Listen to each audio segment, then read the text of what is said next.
This is Chicago's Morning Answer with Dan Proft and Amy Jacobson on AM 560. The Answer.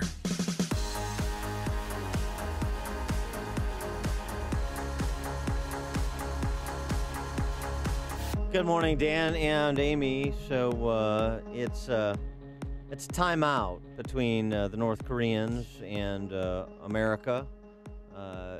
North Korea saying after the president canceled the summit meeting that they're still open to meeting. And President Trump, in his address explaining the basis for the cancellation, said, he hopes Kim Jong-un gets his act together and is willing to meet someday. So you're saying there's a chance? As well. North Korea has the opportunity to end decades of poverty and oppression by following the path of denuclearization and joining the community of nations. And I hope that Kim Jong-un will ultimately do what is right, not only for himself, but perhaps most importantly, what's right for his people, who are suffering greatly and needlessly. All of the Korean people, North and South, deserve to be able to live together in harmony, prosperity, and peace.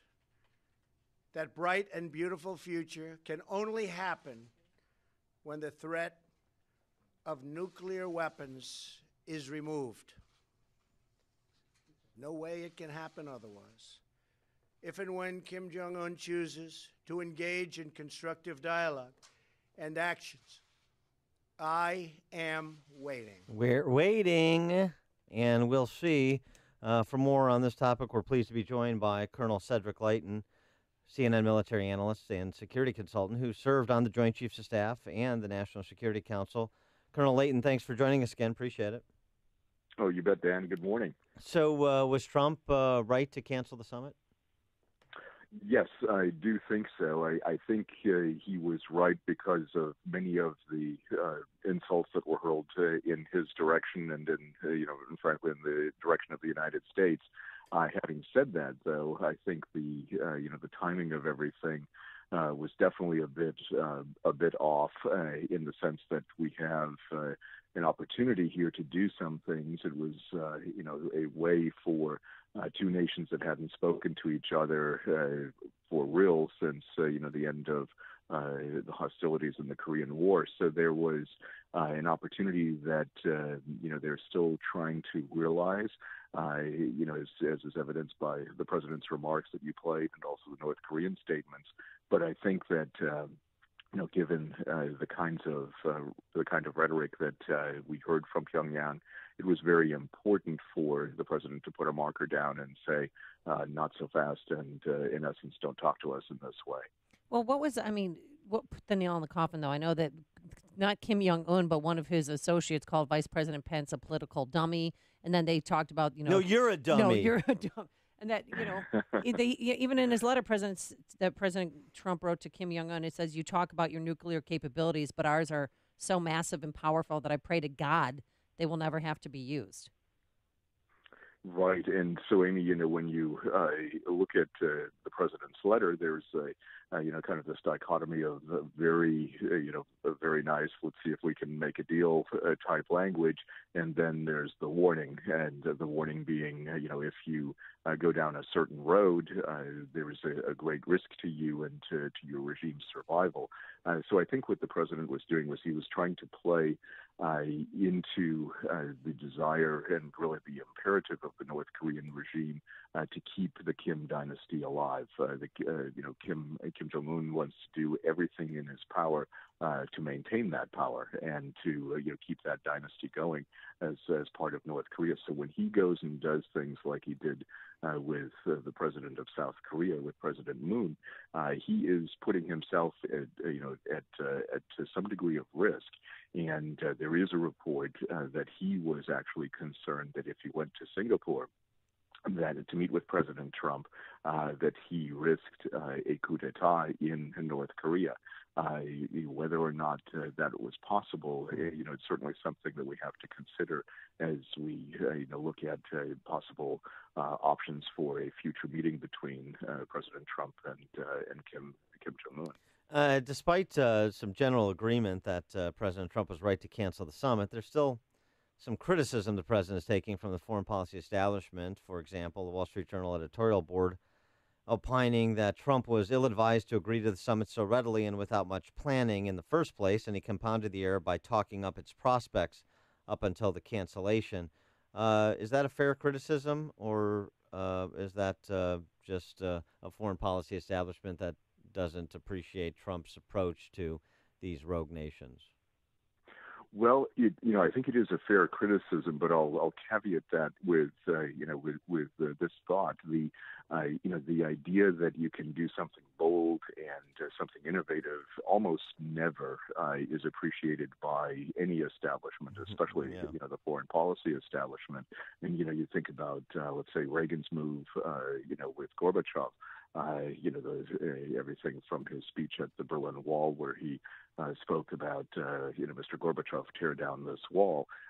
Nobody wanted him to say that. The only person that really wanted to say that was Reagan himself, and he insisted on putting that back in his speech. Same with Evil Empire, right? Evil Empire had the foreign policy establishment wedding themselves.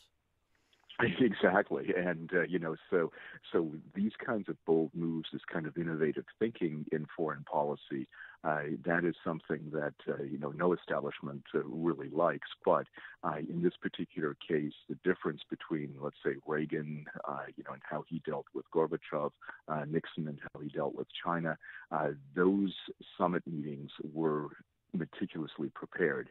And I think the danger here is, at least the supposition on the outside is, that the Trump administration is not preparing themselves as thoroughly as those two predecessors did, for their respective meetings. And I think that's something that they really should take to heart. It doesn't hurt to prepare. It's great to be innovative. It's great to, create the conditions for peace.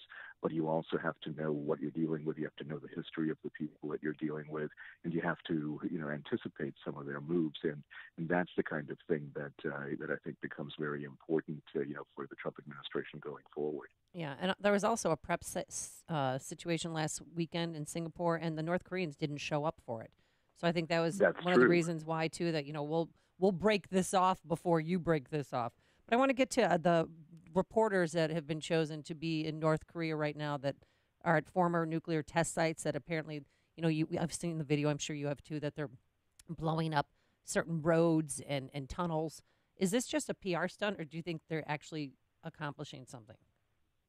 Well, it looked pretty good on video, didn't it? Where everything was, it was blowing up in several different directions. I kind of thought I was watching a Hollywood, outtake from an action flick.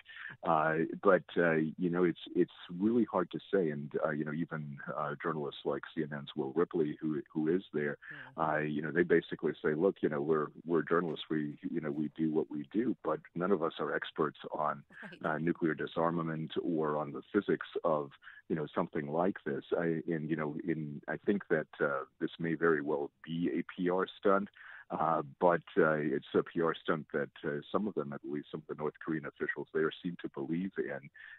And I think that we just have to realize that they could be doing this because they may have to get rid of that site. And the reason I say that is there have been news reports both from Chinese sources as well as some scientific sources in the West that basically say that the mountain in which many of the nuclear tests were conducted, was so compromised, the structure of the mountain was so compromised that it was about to collapse anyways. And so they're using this as a way to signal that they're not going to be using that again and take advantage of a situation that was caused by the explosions that they created. And if that's the case, then they're in essence trying to be masterful PR people. Well, right, and get some benefits there. And they could just be covering to build tunnels elsewhere. I mean, there was a report about satellite photos that show the North Koreans building a new facility to make an intercontinental missile that could potentially strike the U.S. elsewhere. So, you know, I mean, obviously you can't take anything at face value when it comes to Kim Jong-un's regime. That's so true. And, you know, they're masters at deception.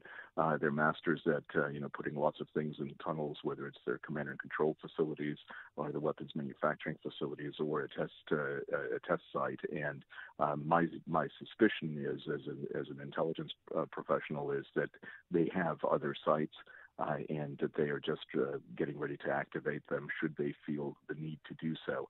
And, you know, this is more a publicity stunt to the detonation at Pyongyang than anything else. But it does look good when you watch the video. I want to take a step back and just talk about this philosophically just for a second. Do you think that Trump has a better understanding of the nature of man than did President Obama? In other words, he understands that Kim Jong-un, the mullahs in Tehran, these are not just friends we haven't made yet. And what you have to do when you deal with people that do not share your interests and you know pose a threat to your way of life is deter them, not embrace them. And because he understands, you know, man has fallen from that perspective, he is also fallen. That informs a different foreign policy approach than perhaps the one taken by President Obama and those on the left who want to see the see the good in everybody, particularly for some reason if you're a dictator. Yeah, I think that's you know, that's certainly weakness. You know, when you look at you know, history with you know, people who both you know, U.S. presidents as well as other foreign leaders who tend to appease or try to appease their adversaries. That's a big mistake, and I think there's something to be said for a person who has a business experience, who has you know, worked in commercial ventures of various types, that they may be, you know, not necessarily hard-nosed, but have a different appreciation of others and their motivations. And I think that's an important component to, you know, a leader's worldview. You know, somebody who comes at it from purely an intellectual standpoint and thinks, you know, everybody's, you know, like you said, a friend that just hasn't been made yet. That's unrealistic. I mean, you know, you think of, you know, Chamberlain and Hitler, you know, before Yes. World War II. You think of, you know, Jimmy Carter trying to do various things, and you know, those people were generally not successful. You know, when it comes to preparing their nations for possible conflict, and they were also not successful in terms of diplomacy. And you know, the ultimate thing I think that could happen, you know, with vis-a-vis North Korea and, you know, with President Trump is that in some ways he's unpredictable to them, but in other ways he is, you know, telling them, okay, these are the consequences. These are the lines in which you can actually work. So on the one hand, you know, if you upset the balance and you do things against us, fire and fury is, you know, is the alternative. On the other side, you know, we will embrace your efforts to join the world community if you want to do that, but you better do it, in essence, on our terms. And there's definitely something to be said for that. The question then becomes, you know, how prepared are you if they say yes? And you know, like Gorbachev did eventually, you know, in the case of Reagan and Gorbachev and Bush and Gorbachev. So there are, you know, certain things that could go wrong no matter which philosophy you use. But I think generally speaking, it's better to have a philosophy of strength, some degree of unpredictability, but also a willingness to engage as long as you're not compromised, whether it's your security or your, you know, your ethical compass, or, you know, some of the other things that you know, that are part of or should be part of international diplomacy. Hey, Colonel, do you think President Trump will still win the Nobel Prize? I mean, he did accomplish getting 3 American hostages home. Well, you know, the idea of getting 3 American hostages home, of course, is excellent for the families, and it's excellent for the United States. And I think President Trump was wise to again thank Kim Jong-un for you know, for that in his letter to him. I think that you know, as far as the Nobel Prize goes, let's see how this goes. I think more importantly, if he, actually does achieve the meeting, then it's really the results of the meeting that are important. I think, the release of the hostages, as important as it is not going to really sway the Nobel Committee in his favor. But if he does achieve lasting peace on the Korean Peninsula, that could then make a difference, and the potential is certainly there. Nobel Prize, who cares? Colonel Cedric Leighton, CNN military analyst and security consultant. He's served on both the Joint Chiefs of Staff and the National Security Council. Colonel Leighton, thanks as always for joining us. Appreciate it. You bet, Dan. It's a pleasure to join you and Amy. Thanks so much. Thank you. Yeah, and he joined us on our turnkey.pro answer line.